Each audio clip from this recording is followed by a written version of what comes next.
Welcome back to the Jake's Take with Jacob Elyachar Podcast. I'm your host, Jacob Elyachar, the chief content producer and writer of jakestake.com, a pop culture and entertainment news website. I'm thrilled today to welcome this actor and director. He is Eduardo on Peacock and formerly NBC's AP Bio. Please help me welcome Miguel Chavez. Hi, Jacob. Thank you so much for having me. Thank you so much for taking time in your schedule to talk with me. Of course, we are in a quarantine, so you know what? I think I could squeeze it into my schedule. Absolutely. I think we all have, and I'm very grateful for all my guests that have come on and they've been able to squeeze their stuff. So anyway, let's talk about enough about them. Let's get to you. Yeah, when did you first get interested in performing, and how did that passion evolve into the desire to pursue a career in the entertainment industry? You know what? So I think my initial interest in performing happened when I was 13. When I was 13, I decided I wanted to be an actor. And at that age, I was always a self-starter. In regards to my career, I found my own acting classes. I told my parents, hey, pay for these acting classes. They take me to community theater. And I remember when I was in acting class, a teacher told me I did a great job in the scene, and that just meant the world to me. So that from then on, I've been hooked on the acting bug, and from there was doing community theater, then high school theater, and now film and television. Okay, so after you graduated from Woodbury University, you enrolled in the Stunts and Motion Stunt schools. So what were some of the lessons that you learned from your time there that helped you along the way in your next chapter of your career? I think what it did for me getting into stunt school was giving me an open mind. Us actors, when we get into acting, we think, I'm just an actor, that's great. Acting is still the main North Star, but I can expand myself. So stunts taught me that I can expand who I am as a person. It taught me that I am athletic. I didn't really feel like I had that athletic bug before I did stunts. And it just taught me the lesson of you don't know how your career is going to turn out. You just gotta go for the ride and try not to have expectations, let it blossom in front of you. Does that answer your question? That answers my question perfectly. Good. So let's talk about what have been some of the challenges that you have faced throughout your career, and how did you overcome those obstacles? One of the challenges I've faced for me is diversity. When if you're just an actor that's not an actor of color, you're gonna feel, okay, am I pretty enough? Am I handsome enough? Am I this enough? But then add the fact that you're black or brown or Asian or whatever other heritage you are, and that's just multiply because we don't see that representation. So that's been a challenge. And for me, the way I've overcome it is by just honoring that insecurity. If I have it, great. I'm not going to judge myself for having it, but keep on moving forward anyway. Keep on having people like me in front of the camera that don't play just cholos, but play normal characters. And just be an example. I hope that answers your question. That does. Good. That it does. So many of my listeners might recognize you as Eduardo from AP Bio. So when did you hear about this role, and what attracted you to it? I heard about this role through my agent, Rebecca Eck at Airs Talent.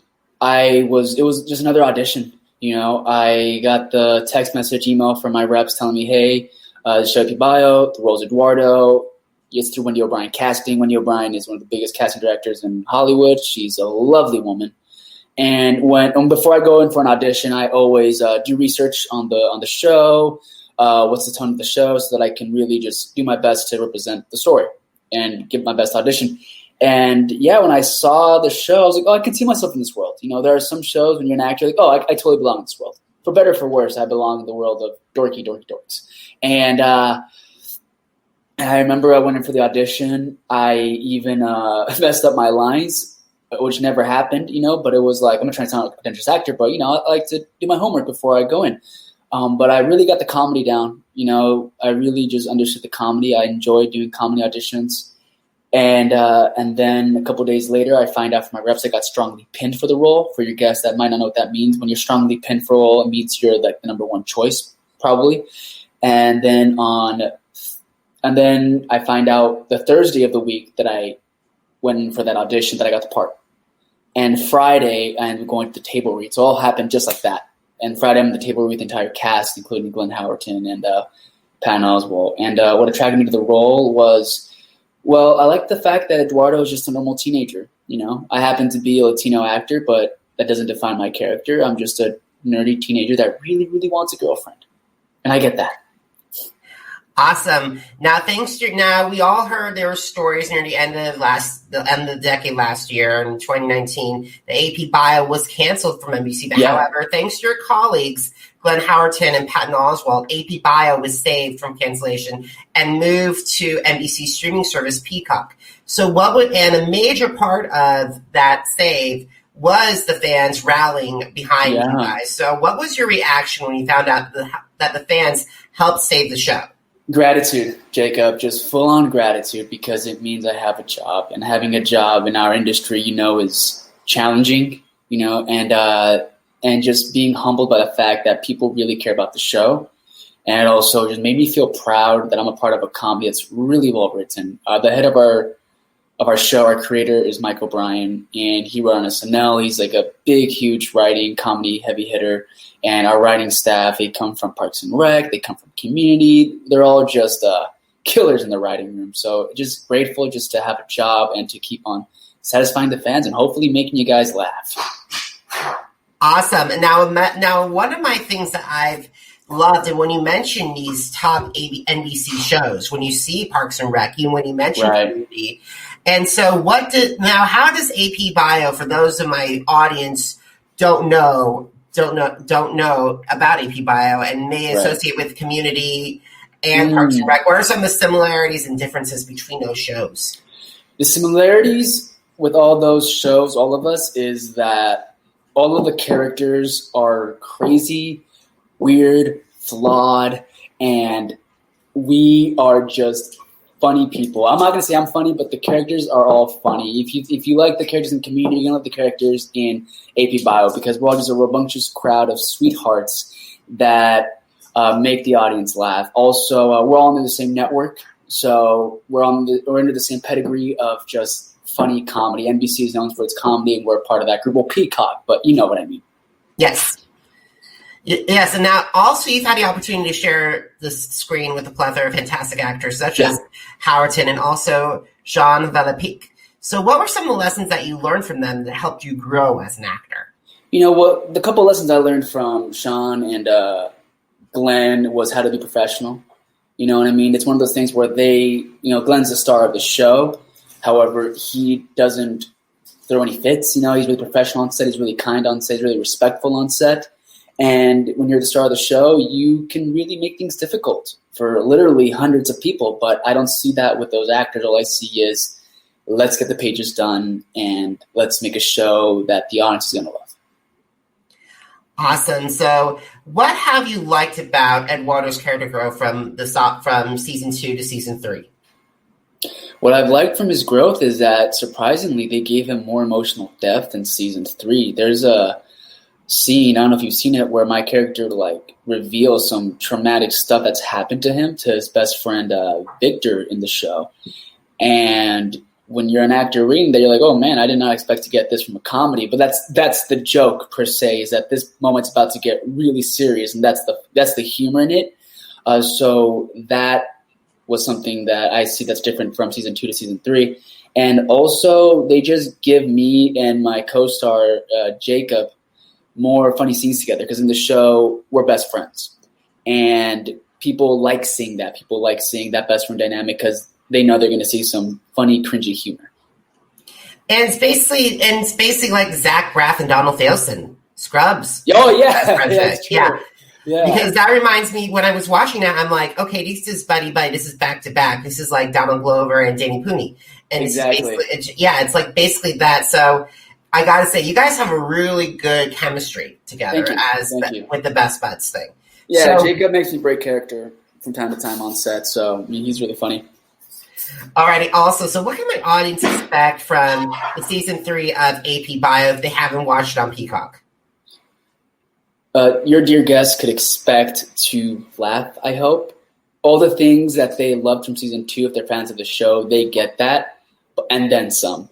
So if you love seeing Glenn's character, Mr. Griffin, being a complete dick, but also having a heart of gold, you're going to see more of that in season 3. You're going to see the students getting into crazier adventures, and you're going to see the staff even being weirder at Whitlock High. So you're going to get more of everything that you already want. And if you're new to the show, well, you're gonna laugh a lot. Trust me. You're gonna really enjoy seeing season 3 for what it is. Awesome. Now, in addition to acting, you also have a passion for fitness. So when did you get bit by the fitness bug? And can you describe what some of your favorite fitness routines are to my audience? I see. It's funny with the whole fitness thing because I don't see myself as a fitness guy. You know what I mean? It's something that happened later in life, and I do it because I'm a self-obsessed actor, Jacob. To be honest, I mean, I guess I'm a fitness person. What I do now, I'm lifting weights. So my routine, if people want to know, is I wake up in the morning, I drink a probiotic with apple cider vinegar, warm water, lime juice, and a probiotic pill. After that, I meditate. Then for like 15 minutes, and at 10:30 to 1 p.m., I lift weights. And every day it's a different routine of lifting weights. So, Monday could be chest, Tuesday's arms, you know what I mean? And then I eat like 7 times a day. So that's my fitness at the moment. Awesome. Now, this is my second to last question. If you had the opportunity to meet with aspiring actors who want to advance their career in the entertainment industry, what advice would you share with them?